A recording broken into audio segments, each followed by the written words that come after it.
¿Qué es la voz pasiva? Es una forma de construir la oración que permite enfatizar un estado o acción en lugar del sujeto que la lleva adelante. Se trata de un cambio al orden natural de la oración, con el objetivo de poner el foco o en la acción o el objeto. Es una oración pasiva, el sujeto no ejecuta la acción, sino que la recibe. Quien la ejecuta la acción es el complemento agente que en muchas ocasiones se omite. ¿Dónde, cómo y por qué se usa? La voz pasiva en español se usa con el verbo ser más el pasado participio. En español, normalmente la voz pasiva es usada en medios escritos como en periódicos y literatura en vez del lenguaje hablado. Se usa la voz pasiva por dos razones principales. Una, cuando queremos enfocarnos en la persona o cosa que hace una acción. Dos, cuando queremos enfocarnos en la acción sin identificar la persona que lo hace. Con la palabra se. Una forma muy común de usar la voz pasiva es usando el pronombre se, de la tercera persona singular y plural del verbo. Esta construcción es más común cuando la persona o agente que ejecuta la acción no es importante. Algunos ejemplos de estos son: se venden libretas en aquella tienda. Se alquila la casa. Como ya dijimos, la voz pasiva en esta el sujeto recibe la acción que indica el verbo, efectuada por el ejecutor agente. Este último generalmente es sobreentendido. Vemos al siguiente enunciado que dice lo siguiente: la noticia fue difundida por el periódico.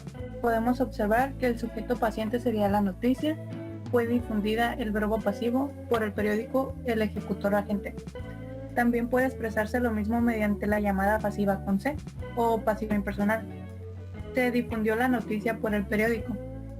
Signo de pasiva C, verbo activo difundió, sujeto paciente la noticia y por el periódico sería el ejecutor o agente.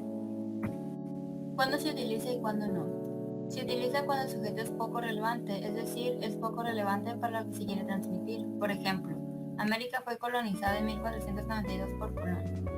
O cuando es un sujeto no específico, o sea, no hay sujeto especificado, se utiliza el pronombre se seguido por el verbo en la tercera persona, ya sea del plural o del singular.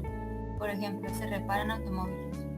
No se utiliza cuando hay verbos de emoción o de percepción. Por ejemplo, es incorrecto decir el chocolate es amado por mi hermana. Tampoco se utiliza cuando son oraciones de tiempo progresivo. Por ejemplo, es incorrecto decir la novela estaba siendo leída por mi abuela. Y tampoco se utilizan los complementos de objeto indirecto. Por ejemplo, es incorrecto decir el acto le fue reparado a Lucía por Rafael. Al cambiar una oración de forma activa a forma pasiva, es necesario cambiar el orden del sujeto y posicionar al final del signo el signo de pasiva y el verbo que corresponda a cada tiempo. Por ejemplo, la frase activa en tiempo presente, la policía recoge los testimonios, pasa a ser los testimonios son recogidos, y así sucesivamente con el tiempo imperfecto que pasa a eran recogidos, el indefinido que pasa a fueron recogidos, pretérito perfecto han sido recogidos, pretérito pluscuamperfecto habían sido recogidos, futuro simple serán recogidos, futuro compuesto habrán sido recogidos, condicional simple serían recogidos y condicional compuesto habrían sido recogidos.